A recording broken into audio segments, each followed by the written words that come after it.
എല്ലാവരും നമസ്കാരം. ഞാൻ ഡോക്ടർ അബിൻ രാധാകൃഷ്ണൻ. സോ ഇങ്ങനെ ഒരു വീഡിയോ ചെയ്യണം വേണ്ടതെന്ന് ഞാൻ ഒരുപാട് ആലോചിച്ചു. പക്ഷേ എനിക്ക് തോന്നി ഇതാണ് റൈറ്റ് ടൈം. സോ അതുകൊണ്ട് ഇങ്ങനെ ഒരു വീഡിയോ ചെയ്യുന്നു. എനിക്ക് പറയാനുള്ള കാര്യങ്ങൾ ജസ്റ്റ് ചുരുക്കി പറയാം. ബിഗ് ബോസിന് മുന്നേ ഉള്ള എന്റെ ജീവിതം എന്ന് പറയുന്നത് ഹോസ്പിറ്റൽ, വീട്, കുറച്ച് ഫ്രണ്ട്സ്, വളരെ ചെറിയൊരു സർക്കിളായിരുന്നു. എനിക്ക് മീഡിയ ലോഗമായിട്ടോ അല്ലെങ്കിൽ മീഡിയ പേഴ്സൺസ് ആയിട്ടോ അല്ലെങ്കിൽ സോഷ്യൽ മീഡിയയിൽ ഉണ്ടെങ്കിൽ തന്നെ സോഷ്യൽ മീഡിയ ഇൻഫ്ലുവൻസേഴ്സോ അങ്ങനെ വലിയ വലിയ ആൾക്കാരായിട്ടൊന്നും കോൺടാക്ട് ഉള്ള ഒരാളെ അല്ല ഞാൻ. സോ എനിക്ക് ബിഗ് ബോസിലേക്ക് പോകാനായിട്ട് ഒരു ആഗ്രഹം ഉണ്ടായിരുന്നു. അതിനുവേണ്ടി ഞാൻ ഏഷ്യനിൽ വർക്ക് ചെയ്യുന്ന ഒരാളിനെ കോണ്ടാക്ട് ചെയ്തു. പുള്ളിക്കാരൻ വളരെ നല്ല വ്യക്തിയാണ്. കാരണം പുള്ളിക്കാരൻ എന്നെ ഹെൽപ്പ് ചെയ്യേണ്ട ഒരു ആവശ്യമില്ലായിരുന്നു. പക്ഷേ പുള്ളിക്കാരൻ എന്നെ ഹെൽപ്പ് ചെയ്തു. എന്റെ പ്രൊഫൈൽ വാങ്ങി ഈ പറഞ്ഞ ഏഷ്യനെറ്റിന്റെ ഹെഡിനേക്ക് ഫോർവേഡ് ചെയ്തു. അങ്ങനെ കോൺടാക്ട് നമ്പർ തന്നു. ഞാൻ ആ ഒരു വ്യക്തിനെ ഹെഡിനെ കോൺടാക്ട് ചെയ്തു. സാർ, എന്റെ പേര് ഡോക്ടർ അബിൻ രാധാകൃഷ്ണൻ, ഇന്നതൊക്കെയാണ് എന്റെ കാര്യങ്ങൾ. അപ്പോൾ പറഞ്ഞു ഓഡിഷൻ വിളിക്കാം. സോ ഓഡിഷനിൽ നിങ്ങൾ പെർഫോമൻസ് അനുസരിച്ച് മാത്രമേ നിങ്ങൾ എന്ത് ചെയ്യത്തുള്ളൂ, സെലക്ട് ചെയ്യത്തുള്ളൂ എന്ന് പറഞ്ഞു. ശരിയെന്ന് പറഞ്ഞ് ഞാൻ വെയിറ്റ് ചെയ്തു. അങ്ങനെ ഓഡിഷന്റെ ടൈമിൽ എന്റെ പെർഫോമൻസ് അനുസരിച്ച് അവരെന്നെ സെലക്ട് ചെയ്തു. അതുവരെ എല്ലാം നല്ല രീതിയിലാണ് പൊയ്ക്കൊണ്ടിരുന്നത്. ഷോയിലേക്ക് വന്നു. സോ എന്നെ പോലെ ഒരു സാധാരണക്കാരന് ഇങ്ങനെ ഒരു പ്ലാറ്റ്ഫോം കിട്ടുമ്പോൾ എന്റെ മാക്സിമം എഫേർട്ട് ഞാൻ ഇടണം എന്ന് ആഗ്രഹിച്ച് ഞാൻ അതിൽ മാക്സിമം എന്നെ കൊണ്ട് പറ്റുന്ന രീതിയിൽ ഞാൻ എഫേർട്ട് ഇട്ടിട്ടുണ്ടായിരുന്നു. സോ ഈ ഒരു ഷോ എന്ന് പറയുന്നത് നമ്മുടെ മെന്റൽ സ്ട്രെങ്ത് ഭയങ്കരമായിട്ട് അളക്കും. മനസ്സിലായില്ലേ? അത് മാത്രമല്ല, അതിനകത്ത് അത്രയും മെന്റൽ സ്ട്രെങ്ത് ഉള്ള ആൾക്കാർക്ക് മാത്രമേ അതിൻ്റെ അകത്ത് സർവൈവ് ചെയ്ത് പോകാൻ പറ്റൂ. അതിനകത്തുള്ള ഓരോരുത്തർക്കും അതിൽ ഹാറ്റ്സ് ഓഫ്. കാരണം അത്രയും സ്ട്രഗിൾ ചെയ്ത് അത്രയും മെന്റൽ പ്രഷർ എല്ലാം താങ്ങി എത്രയും ക്യാമറേസിന്റെ ഇടയിൽ ഇരുന്നിട്ട് കാര്യങ്ങളെല്ലാം ചെയ്യാന്ന് പറയുന്നത് നമ്മൾ ഈച്ച് ആൻഡ് എവരി കാര്യങ്ങൾ അവർ നോക്കിയാണ്. മനസ്സിലായില്ലേ? സോ ആ ഒരു രീതിയിൽ അതിൻ്റെ അകത്ത് സർവൈവ് ചെയ്ത് വരിക എന്ന് പറഞ്ഞാൽ അത്രയും പാടുള്ള കാര്യത്തിലേക്ക് എന്താ പറയാ, അതിൻ്റെ അകത്ത് വിന്നേഴ്സ് ആയാലും അതിൻ്റെ അകത്ത് പാർട്ടിസിപ്പേറ്റ് ചെയ്ത് ഒരാഴ്ച നിന്നവരാണെങ്കിലും നിങ്ങളെല്ലാവരും ഗ്രേറ്റ് ആണ്. കാരണം എന്ന് വെച്ചാൽ എനിക്ക് അതിന്റെ ബുദ്ധിമുട്ട് അല്ലെങ്കിൽ അതിന്റെ ആ ഒരു മാനസികാവസ്ഥ എന്താണെന്ന് എനിക്കറിയാം. സോ ആ ഒരു ഷോവിന്റെ അകത്ത് ഇനി നിങ്ങൾ പലരും കണ്ടിട്ടുള്ളതായിരിക്കും. ഞാൻ സീസൺ 4 അകത്ത് ഓൾമോസ്റ്റ് ഭയങ്കരമായിട്ട് മെന്റൽ എന്താ പറയാ മെന്റൽ സ്ട്രെങ്ത് എന്റേത് അളന്നിട്ടുണ്ട്. സോ 65 ദിവസം കഴിഞ്ഞ് അങ്ങനെ ഒരു ഇൻസിഡന്റ് എല്ലാം കഴിഞ്ഞതിന് ശേഷം ആ ഒരു സീക്രട്ട് റൂമിന്റെ അകത്ത് 5 ദിവസം ഇരിക്കുന്ന സമയത്ത് സത്യം പറയാലോ, നമുക്കൊരു ഒരു പേപ്പർ തന്നിട്ടുണ്ട്. അതിന്റെ ടേംസ് റൂൾസ് വന്നിട്ട്. സോ അതിനകത്ത് നമുക്കൊരു സിബ് ഇടുന്ന സൗണ്ട് പോലും വരാൻ പാടില്ല. സോ സൗണ്ട് ഒന്നും ഇല്ലാതെ ഒരു 4-5 ദിവസം ഒരു റൂമിന്റെ അകത്ത് ഒറ്റയ്ക്ക് ഇങ്ങനെ നിൽക്കാന്ന് പറഞ്ഞു കഴിഞ്ഞാൽ അത് 3ാമത്തെ ദിവസമൊക്കെ ആയപ്പോൾ എന്റെ മെന്റലി ഞാൻ ഭയങ്കരമായിട്ട് ഇങ്ങനെ ഡിസ്റ്റർബ്ഡ് ആയി. പക്ഷേ എന്റെ ആ മെന്റൽ സ്ട്രെങ്ത് ഉള്ളത് കൊണ്ട് മാത്രമാണ് ഞാൻ അത് പിടിച്ചു നിന്നത്. ബിഗ് ബോസ് എന്റെ അടുത്ത് ചോദിക്കും. കാരണം ഇവർക്ക് അറിയാം എന്നെ മെന്റലി എങ്ങനെയെങ്കിലും ഡൗൺ ആക്കണമെന്നുള്ളത്. പക്ഷെ ഞാൻ ബിഗ് ബോസിന്റെ അടുത്ത് പറഞ്ഞു, നിങ്ങൾ എത്രയൊക്കെ ട്രൈ ചെയ്താലും 100 ദിവസം എന്നെ ഇതിന്റെ അകത്ത് പിടിച്ചിട്ടാലും ഞാൻ എന്റെ അടുത്ത് ഇടിക്കും. കാരണം ഞാൻ ഇതിന്റെ വിന്നറായിട്ട് തിരിച്ചു പോകുമെന്ന് പറഞ്ഞു. സോ അങ്ങനെ എനിക്ക് തോന്നുന്നു പലർക്കും അറിയാം അതിന്റെ ഞാൻ തിരിച്ചു കയറുന്നതായിട്ട് പ്രോമോയും കാര്യങ്ങളൊക്കെ ഇട്ടിട്ട് ജസ്റ്റ് എന്നെ കൊണ്ടുവന്നിട്ട് പുറത്താക്കുകയാണ് ചെയ്തത്. സോ അത് ഒരുപാട് പേരല്ല, 1-2-3 പേരുടെ പ്ലാനിങ് ആയിരുന്നു, അജണ്ടയായിരുന്നു ഏഷ്യനെറ്റിലുള്ളത്. സോ അതെല്ലാം സഹിച്ച് ഓക്കെ, കുഴപ്പമില്ല, എന്നാൽ ഇത്രയും വലിയൊരു ഓപ്പർച്യൂണിറ്റി തന്നല്ലേ. എനിക്കൊരു എന്റെ ഈ ഒരു ജന്മത്തിൽ എനിക്ക് 2 ജീവിതം ഞാൻ ചിന്തിക്കുന്നത്. ഒന്ന് ബിഗ് ബോസിന് മുന്നേ ഉള്ളത്, ഒന്ന് ബിഗ് ബോസിന് ശേഷമുള്ളത്. ഞാൻ എന്റെ ജീവിതത്തിൽ ഇന്നേ വരെ കാണാത്ത ഒരുപാട് പേര് എന്നെ ഇഷ്ടപ്പെടുന്നു, എന്നെ സ്നേഹിക്കുന്നു. ഞാൻ എപ്പോഴും അതുകൊണ്ട് ഏഷ്യനെറ്റിന്റെ അടുത്തും ബിഗ് ബോസിന്റെ അടുത്തും താങ്ക്ഫുൾ ആയിട്ട് തന്നെയാണ് ഇരുന്നത്. പക്ഷേ നമുക്ക് ഈ ഫിനാലെ കഴിഞ്ഞിട്ട് 1 വർഷം വരെ നമുക്ക് ഇതിന്റെ കോൺട്രാക്ട് ഉണ്ട്. ആ കോൺട്രാക്ട് പീരീഡ് എന്ന് പറഞ്ഞാൽ അവർ പറയുന്ന പല കാര്യങ്ങളും നമ്മൾ ചെയ്യേണ്ടി വരും. നമുക്ക് ഇഷ്ടമല്ലെങ്കിൽ കൂടി ചെയ്യേണ്ടി വരും. പിന്നെ ആ ഒരു കൺട്രോൾ പോലെ നമ്മൾ ഒരുപാട് കാര്യങ്ങൾ അവർ ചെയ്യിപ്പിക്കും. മനസ്സിലായില്ലേ? സോ എല്ലാവരും ഇല്ല. ഏഷ്യനിൽ വളരെ നല്ലവരായിട്ടുള്ള ഒരുപാട് വ്യക്തികളുണ്ട്. പക്ഷെ ഞാൻ ഈ പറയുന്ന കുറച്ച് 1-2 ആൾക്കാരുടെ കാര്യങ്ങൾ മാത്രമാണ്.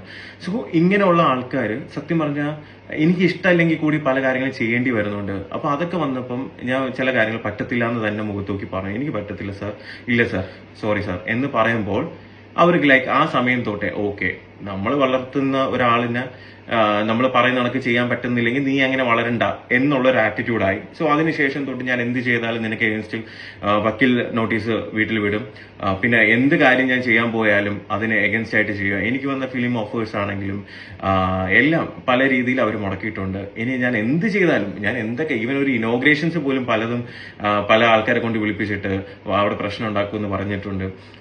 പല രീതിയിൽ ഞാൻ എന്തൊക്കെ ഈവൻ എനിക്ക് ഗോൾഡൻ വിസ പോലും, ദുബൈയിൽ പോലും ഗോൾഡൻ വിസ കിട്ടാവുന്ന സമയത്ത് പോലും പല രീതിയിൽ നിന്ന് ഇവിടുന്ന് പ്രഷർ വന്നിട്ടുണ്ട്. എന്ന് വെച്ചാൽ എന്റെ കരിയർ എൻഡ് ചെയ്യുന്ന രീതിയിലുള്ള പല കാര്യങ്ങളും ഇവർ മുന്നേ ചെയ്തിട്ടുണ്ട്. മനസ്സിലായില്ലേ? സോ ഇങ്ങനെയുള്ള ഒരു അവസ്ഥയിൽ ഒരു ഒരു ഒരു സാധാരണ മനുഷ്യൻ എന്നുള്ള രീതിയിൽ ഒരുപാട് ആഗ്രഹങ്ങളുമായിട്ട് ഇങ്ങനെ ഒരു ഷോയിലേക്ക് വരുന്നു. ഇനിയും ലൈഫിൽ ഒരുപാട് മുകളിലേക്ക് പോകണമെന്ന് ആഗ്രഹിക്കുന്നു. പക്ഷേ ഈ പറഞ്ഞ കോർപ്പറേറ്റ് കമ്പനി അല്ലെങ്കിൽ ഈ പറഞ്ഞ ഒന്ന് രണ്ട് പേരുടെ അവരുടെ പേഴ്സണൽ താല്പര്യങ്ങൾ കാരണം എന്റെ കരിയർ അല്ലെങ്കിൽ എന്റെ ജീവിതം നശിപ്പിക്കണം എന്ന് മാത്രമേ അവർ ചിന്തിച്ചിട്ടുള്ളൂ. എന്നെ പല പ്രാവശ്യം വിളിച്ചിട്ട് പറയും, ഒരു റോബിൻ ഉണ്ടാക്കാൻ അറിയാമെങ്കിൽ 100 റോബിൻ ഉണ്ടാക്കാനും അറിയാം, അത് ഇല്ലാണ്ടാക്കാനും അറിയാം. ഇത് പല പ്രാവശ്യം പറയുന്നത്. ഒരു പ്രാവശ്യം ഇത് കേൾക്കുമ്പോൾ പൊടി ഉണ്ടായിരുന്നു, പൊടി വണ്ടിയിലുണ്ടായിരുന്നപ്പോഴേ വിളിക്കുന്നത്, പൊടി ചോദിക്കുന്നത് എന്താ റോബിൻ ചേട്ടാ ഇത് സിനിമയിലൊക്കെ സാധനം ഇങ്ങനെ കേട്ടിട്ടുള്ളതെന്ന് പറയുന്നുണ്ട്. സോ അങ്ങനെയുള്ള കുറെ കാര്യങ്ങളും പ്രഷറും എനിക്ക് വരുന്ന എന്തൊക്കെ കാര്യങ്ങളുണ്ട് അതിനൊക്കെ തടസ്സം വരുത്തുക. എനിക്ക് എഗൻസ്റ്റ് ആയിട്ട് എന്നെ ഇഷ്ടപ്പെടുന്ന ആൾക്കാർ ഒരുപാട് പേരുണ്ടെന്ന് അറിയുമ്പോഴത്തേക്ക് അവർ തന്നെ പല രീതിയിൽ പലരെയും കൊണ്ട് എന്റെ ഫെയിം അല്ലെങ്കിൽ ആൾക്കാരുടെ ഇടയിൽ എന്നെ ഒരു കോമാളിയാക്കുക അല്ലെങ്കിൽ എന്നെ ഒരു മോശക്കാരനാക്കുക. ഇതെല്ലാം അവർ ഒരുപാട് ട്രൈ ചെയ്തിട്ടുണ്ട്, ഒരുപാട് അവർ സക്സസ്ഫുള്ളും ആണ്. മനസ്സിലായില്ലേ? പിന്നെ ഇവരെന്ന് വെച്ച് കഴിഞ്ഞാൽ ഈ കോർപ്പറേറ്റ് കമ്പനീസ് ആണ്. ഇവർക്ക് ഒരു kind of social media focus ഉണ്ട്. ഇതിന്റെ അകത്ത് പല രീതിയിലുള്ള പേജസ് ഉണ്ട്, പല പല റിവ്യൂ ചെയ്യുന്ന ആൾക്കാരുണ്ട്, പല ട്രോൾ പേജസ് ഉണ്ട്. ഇവരെല്ലാവരും കൂടെ ഒറ്റയടിക്ക് വിചാരിച്ചു കഴിഞ്ഞാൽ ഒരാളിനെ നശിപ്പിക്കാവുന്നതേ ഉള്ളൂ. സിമ്പിൾ ആയിട്ട് പറയണ, ഒരാളിനെ അവർക്ക് മാനിപ്പുലേറ്റ് ചെയ്ത് നശിപ്പിക്കാവുന്നതേ ഉള്ളൂ. ഇതിന് അവർക്ക് കുറെ ഫേക്ക് ഐഡീസും കാര്യങ്ങളെല്ലാം വെച്ച് കമന്റ്സും കൂടെ ചെയ്യുമ്പോൾ ഈ കാണുന്ന വ്യക്തികൾ അല്ലെങ്കിൽ മനുഷ്യർ എന്ന് പറയുമ്പോൾ ഇത് കാണുമ്പോൾ ഇന്ന ആൾ ഇങ്ങനെയാണ് പല കാര്യങ്ങളും. ഞാനൊരു വലിയ എന്റെ ക്രിമിനൽ ക്രൈമോ കാര്യങ്ങളൊന്നും ഞാൻ ഇന്നേവരെ ചെയ്തിട്ടില്ല. മനസ്സിലായില്ലേ?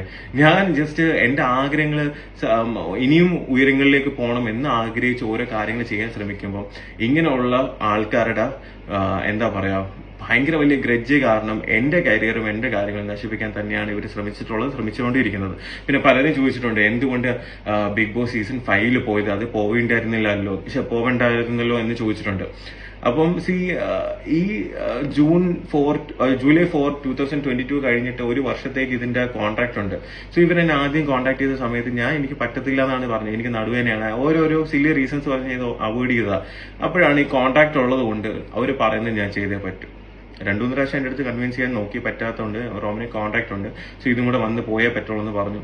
പക്ഷെ ഇത് കോൺട്രാക്ട് ഉണ്ടല്ലോ, ഈ പീരീഡ് ഒന്ന് കഴിയട്ടെ, എന്തെങ്കിലും ആവട്ടെ എന്ന് വിചാരിച്ചിട്ട് എന്ത് ചെയ്ത് ശരിയെന്ന് പറഞ്ഞിട്ട് പോയ സമയത്ത് അവിടെ ചെല്ലുമ്പോഴാണ് അറിയുന്നത്. കാരണം അതിൻ്റെ അകത്ത് എന്നെ ഇഷ്ടപ്പെടുന്ന ആൾക്കാരും ഉണ്ട്. അവരെന്റെ അടുത്ത് പറഞ്ഞു, അതിന്റെ ക്രൂവിൽ തന്നെ അവരെന്റെ അടുത്ത് പറഞ്ഞു, റോബിനെ ഡീഗ്രേഡ് ചെയ്യാനുള്ള പ്ലാൻസ് ആണ് ഇവർ ചെയ്യുന്നത്. കാരണം റോബിന്റെ ആ ജനപിന്തുണ കുറയ്ക്കണം, ഓക്കെ, ഉള്ളതും കൂടെ ഇല്ലാണ്ടാക്കണം എന്നുള്ളത് പറഞ്ഞപ്പോൾ ഞാൻ ആലോചിച്ചു, ദൈവമേ ഇത് സത്യം തന്നെയാണോ എന്ന് എനിക്കൊരു ഡൗട്ട് ഉണ്ടായിരുന്നു. മനസ്സിലായില്ലേ? കാരണം അവർക്ക് എന്ത് കാണിക്കണം, ഞാൻ അന്നും പറയുന്നത് എഡിറ്റഡ് എന്നാണ്, സ്ക്രിപ്റ്റഡ് എന്നല്ല. എഡിറ്റഡ് എന്ന് വെച്ചാൽ എഡിറ്റഡ് ചെയ്യുന്നത് കാണുമ്പോഴത്തേക്ക് ഒരാളില് 10ൽ 9 നല്ല കാര്യങ്ങളും ഉണ്ട്, അതിൽ ഒരു മോശകാര്യം ഉണ്ടെങ്കിൽ ആ ഒരു മോശകാര്യം മാത്രം കാണിച്ചു കഴിഞ്ഞാൽ ആ ഒരു വ്യക്തിനെ ആ രീതിയിലായിരിക്കും സമൂഹം ജഡ്ജ് ചെയ്യുന്നത്. മനസ്സിലായില്ല?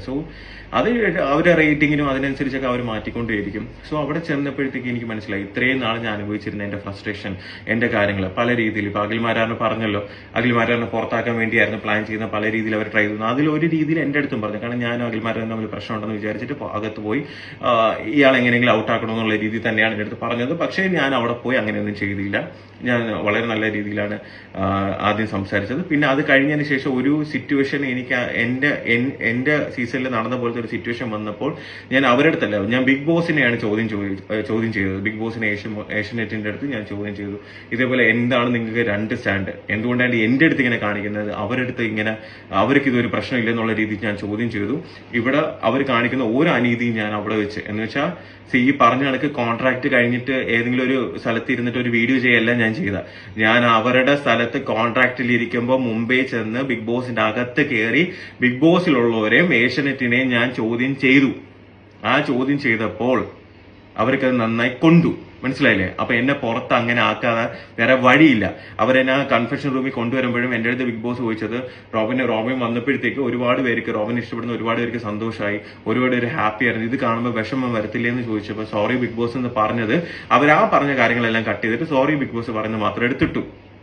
എന്ന് വെച്ചാൽ അവിടെ നടന്ന കാര്യങ്ങളിൽ 85% കാര്യങ്ങൾ പുറത്തുള്ളവർ കണ്ടിട്ടില്ല.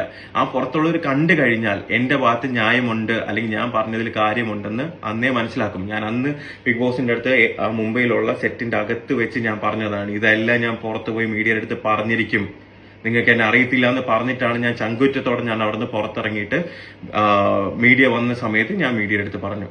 മനസ്സിലായില്ലേ? ഇതിനകത്ത് ഒരുപാട് ഉടായ്പകൾ നടക്കുന്നുണ്ട്. മനസ്സിലാവുന്നുണ്ടോ?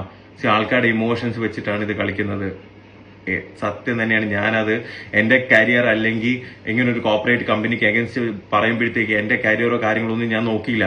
ഞാൻ അന്ന് പറഞ്ഞപ്പോ എല്ലാരും എന്നെ ക്രൂശിച്ചു, എന്നെ ഇൻസൾട്ട് ചെയ്തു, എന്നെ ഹറാസ് ചെയ്തു, എന്നെ ട്രോൾ ചെയ്തു. ഒരു വർഷമായിട്ട് ഒരു വർഷം കഴിഞ്ഞപ്പോൾ ഇപ്പം അഖിൽമാരാർ എന്ന് പറഞ്ഞൊരു വ്യക്തി വന്ന് പറഞ്ഞപ്പോൾ നിങ്ങൾക്ക് എല്ലാവർക്കും ഓക്കെ. ഞാനെന്ന് പറഞ്ഞപ്പോഴത്തേക്ക് എല്ലാവർക്കും ഓക്കെ, ഞാനല്ലേ പറയുന്നത് അല്ലേ? ഞാൻ പറയുമ്പോഴത്തേക്ക് അത് തെറ്റ്, നന്ദിയില്ലാത്ത ഇതാണെന്ന് പറഞ്ഞു അല്ലേ? നന്ദി ഉണ്ട്, പക്ഷെ എന്നെ ഞാനാക്കിയതും എന്നെ ഇത്ര ഫെയിം തന്ന ബിഗ് ബോസ് തന്നെയാണ്. പക്ഷെ ഇതേപോലത്തെ നാറിത്തരം കാണിക്കുമ്പോഴേ ചൂണ്ടിക്കാണിക്കാന്നുള്ള എന്റെ റെസ്പോൺസിബിലിറ്റിയും കൂടെ തന്നെയാണ്. അന്ന് ഞാൻ പറഞ്ഞിരുന്ന കാര്യം ചെയ്തിരുന്നെങ്കിൽ ഇന്ന് പകൽമാരാണ് വന്ന് സിബിയുടെ കാര്യം പറയേണ്ട ആവശ്യം വരത്തില്ലായിരുന്നു. ആണോ? എനിക്ക് അവരുടെ കാര്യം, പുള്ളിയേരം പറഞ്ഞ കാര്യങ്ങളൊന്നും എനിക്ക് വ്യക്തിപരമായിട്ട് അറിയത്തില്ല. എനിക്ക് എന്റെ കാര്യങ്ങൾ മാത്രമേ അറിയത്തുള്ളൂ. എന്റെ ലൈഫിൽ നടന്ന കാര്യങ്ങളും എനിക്ക് ഉണ്ടായ അനുഭവങ്ങളും മാത്രമേ എനിക്ക് പറയാൻ പറ്റത്തുള്ളൂ. മനസ്സിലായില്ലേ? ബിഗ് ബോസ് എന്ന് പറയുന്ന പല സ്ഥലത്തും പല ലാംഗ്വേജസിലും വേൾഡിലും പല സ്ഥലത്തും എല്ലാം നടക്കുന്ന ഒരു സംഭവമാണ്. അവിടേക്ക് ഇങ്ങനെ ഉണ്ടോയെന്നും എനിക്കറിയത്തില്ല, കാരണം അറിയാവുന്ന കാര്യം എനിക്ക് പറയാൻ പറ്റത്തുള്ളൂ.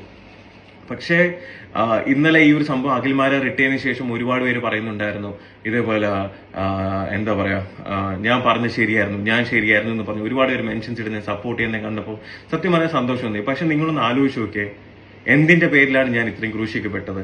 ഒരു എന്താ പറയാ, സത്യം വിളിച്ച് പറഞ്ഞതിന്റെ പേരിൽ എല്ലാവരും കൂടെ എന്നെ ഹറാസ് ചെയ്തു, എന്നെ ഇൻസൾട്ട് ചെയ്തു, എന്നെ ട്രോൾ ചെയ്തു.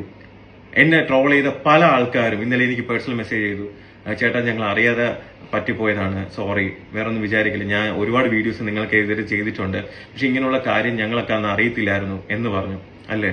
അതെന്താ അഖിൽമാരാർ പറയുമ്പോൾ അത് ശരി, ഞാൻ പറയുമ്പോൾ തെറ്റും? അങ്ങനെ ഒരിക്കലും എന്ത് ചെയ്യരുത്.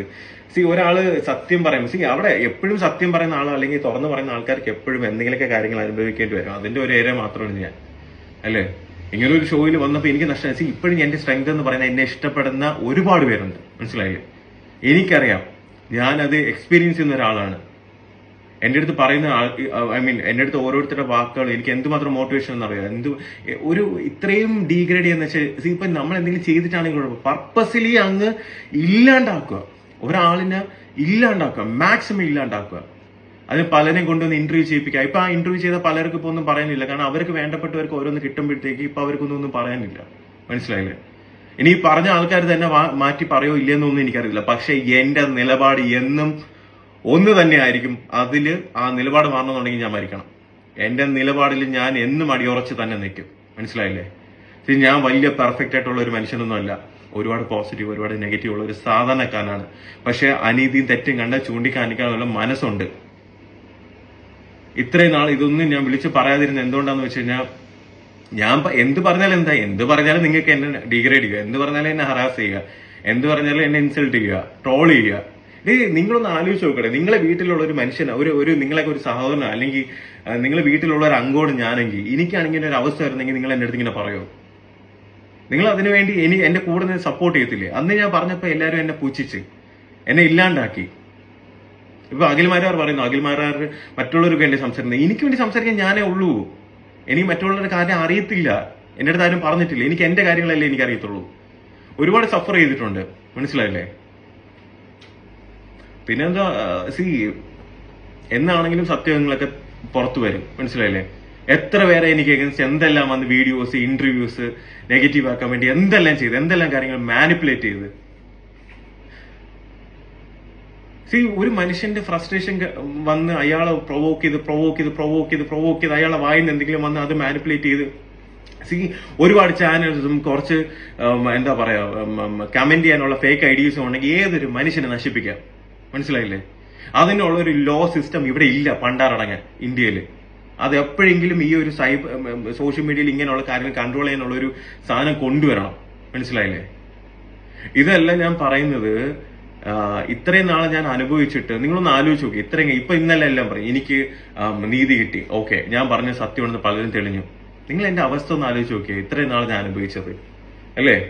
എന്റെ ഇത്രയും നാളത്തെ ഒരുപാട് ആഗ്രഹങ്ങളുണ്ട്. പക്ഷെ ഞാൻ ഒരു കാര്യം പറയാം, എന്റെ ജീവിതത്തിൽ ഞാൻ എവിടെ എത്തണമെന്ന് വിചാരിച്ചാലും ഞാൻ എത്തിയിരിക്കും. ഞാനിപ്പോ ഒരു ബ്രേക്ക് എടുത്തിട്ടുണ്ടെങ്കിലും അല്ലെങ്കിൽ ഞാൻ ചെയ്യുന്ന കാര്യങ്ങൾ എന്താണെന്നും എനിക്ക് നന്നായി അറിയാം. എന്നെ ഇഷ്ടപ്പെടുന്നവര്, എന്നെ സപ്പോർട്ട് ചെയ്യുന്നവര്, നിങ്ങളടുത്ത് വലിയൊരു നന്ദി. കാരണം നിങ്ങളുടെ സപ്പോർട്ട് എനിക്ക് ഭയങ്കര വലുതാ. മനസ്സിലായില്ലേ? നിങ്ങളുടെ ഓരോ കമന്റും എനിക്ക് അത്രയും പ്രിയപ്പെട്ടതാ. എനിക്ക് ഒരു കാര്യം മാത്രമേ എനിക്ക് നിങ്ങളുടെ അടുത്ത് പറയാനുള്ളൂ. എന്റെ നിലപാടുകളിൽ ഞാൻ എന്നും അടിയുറച്ച് തന്നെ നിൽക്കും. പിന്നെ തോൽക്കാൻ എനിക്ക് മനസ്സില്ല. ഓക്കെ, സോ അപ്പൊ എല്ലാവരും ഹാപ്പി ആയിട്ടിരിക്കുക. Keep smiling.